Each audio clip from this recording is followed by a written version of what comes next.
Hey YouTube, this is Dean making another vid. If you like my content, please consider hitting the like button. Also, please consider subscribing, as it is very much appreciated. One of my new subs said something about building kits, and he was saying he's on disability pension. Well, that's fine. I know exactly how he feels with being not able to spend money on things. I've been in that situation myself, and it sucks if you can't buy these things that you see people buying, and all the nice, pretty things, or the more expensive things. If you want to get into flint and steel on the cheap, you don't have to do it. You don't have to spend a lot of money and feel that you're going to be compromised by not being able to get quality things. I found it doesn't cost you a lot of money to get into it, and you're still going to be able to get very good results, because a lot of this stuff is quite inexpensive. You can spend a lot of money on it if you want to, but the basic gear is pretty cheap if you really want to save some money. I was at the markets the other day and picked up 3 old files. These are old Wilkinshire files, $2 each. Files, as long as they're the old ones, because the new ones are case hardened. Old ones, like the Nicholson or Wilkinshire, tend to be the really good ones. They are thoroughly, fully hardened all the way through. They throw great sparks. I haven't spark tested this one, but I'm pretty sure it will spark test quite well. I'm going to grind the teeth off them and spark test this one, and I'm pretty sure it will throw sparks. It's an old file, so I've had great success with these. These are hardened to about 60 Rockwell from what I know.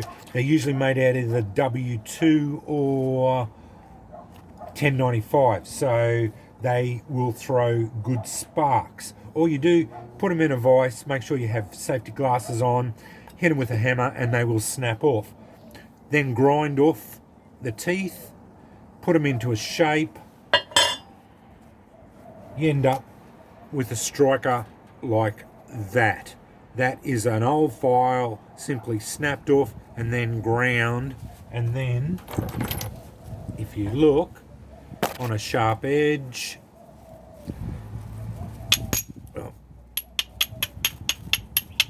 throws plenty of sparks. That is not hardened. I haven't put that back in the forge or anything. That's a bit of a blunt edge there. You get onto a sharp edge. Old files, because they are hardened steel, throw plenty of good sparks. No dramas whatsoever. One of the easiest ways to get into flint and steel, if you want to. Old markets are probably the markets are probably the best place to go and look for it. Take a piece of rock with you. See if you can spark test them before, but just look for the oldest files you can see. Sometimes you can get them for free, but if you pay $1, $2 each, it's a cheap way of getting an old file. Doesn't matter if it's rusty, that doesn't matter at all. Just grind, make sure you grind the teeth off them, because all that will do is chew the hell out of your edges. But there you go. That is chewing the hell out of it, but it was throwing sparks. So if I ground those off, that will throw sparks, no dramas. I've got enough rock here, I can do that. Not a problem. Yeah, just make sure you grind the edges off, because all that'll do is chew up your stones. So that's your striker sorted. maybe cost you $1 or $2. And then even with one file for $2, you can get 2, maybe or 3 strikers out of that. So that cost you 30 cents, 40 cents for 3 strikers, you know. Just make sure when you are grinding them that you're constantly dipping it in water, because otherwise it will ruin the, it'll get too hot. So that's it. The other piece of equipment you probably want is lamp wicks. I won't say try and treat them with potassium nitrate, because that'll blow it out, because it is a bit expensive to buy. Just buy cotton lamp wicks. They're about $1.50 off eBay. The cotton works okay just by itself. All you have to do is char the end of it, just with a lighter. Char it, then blow it out, and then it will take a spark. I won't spark this one up, because I'll treat this one eventually. When I start running low, I will make this into my slow match. But these are about $1.50 Australian on eBay. Just buy cotton lamp wicks, $1.50. So $1 and $1.50 for there. Get a bag, Hessian bags off eBay. They're about $2 each. Yeah, they're not that expensive. They're for wedding gift bags, or for food. That's the other thing. Again, they're probably, they're a couple of bucks each. So I buy them 5 at a time. It cost me about $10 for 5 of them. So yeah, so you're looking at $2, $1, and $1.50. So you're up about $5, $5 or $6 already. And the other thing is stones. Honestly, find them. Quartzite, it's everywhere. Quartz is the most prolific mineral in the world, as far as I know. You can find it just about anywhere. Go to your landscape supplies. They probably give it away. Road base. A lot of road bases are using it. Railways use it for the laying of their tracks. They put quartzite in it. You will find quartzite around all over the joint. If you can't find flint, go for quartz. This stuff is, from what I know, everywhere. It's not as durable as flint, but it gives good sparks. If you can find it, it's free. So to put it into your kit, a couple of big pieces like that, it's free, and $5 or $6 free stones. The other thing to add in is jute. You can buy it at cheap stores for about $2 a roll. That whole roll will do you for a big heap of bird's nests. You just cut it off and then unfurl it. A couple of bucks for a roll. And there is a cheap way of doing a flint and steel kit. You've got your tinders, you've got your bird's nest, and you've got your striker, and find your stones. If you can't find stones and you are forced to buy them, that's one thing. It is going to cost you a bit of money. But depending on where you are, if you're in America, you buy them from off eBay, off Etsy, Rocks and Vines, I think it's called. I think it's about $10 for a pound of it, of shirt. Another one is to go to the nap-ins. Where they're doing flint napping. Sometimes they're giving it away, so you can get it for free sometimes. But I honestly, if you look around, you will find there are viable stones around to be able to find it. I didn't think there was sparkle stones in Australia easily available, and I've ended up with 100 kilos of quartzite just in my suburban backyard. That's my suburban backyard. And every time I look around, I found more and more and more. I just find them all over the joint. Like it is that easy to go. Like, I honestly don't believe anyone now when they say they can't find stones, because I thought that too, and I was being very naive about it. I think you're just not looking hard enough. Take your striker with you. I always advocate taking your striker with you wherever you go. Find a little one and just put it in your wallet, or put it on your keychain and on your like I've got on my keys. I've got a Beaver Bushcraft striker that I carry with me all the time. So I spark test stones wherever I go. These keys never leave me. I've always got them on me. So I've always got a striker on me so I can spark test stones. It's as simple as that.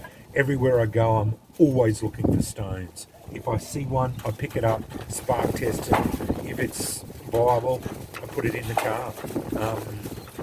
Make sure no one is going to get upset with me stealing a stone. But yeah, or like, you just do it. Honestly, you can get out of this really, like, for under $10. I think you can build a kit that will easily spark flint and steel up, no dramas at all. And it's usually based around a file striker. They're not pretty, but they work and they are very effective. Leave the file teeth on it.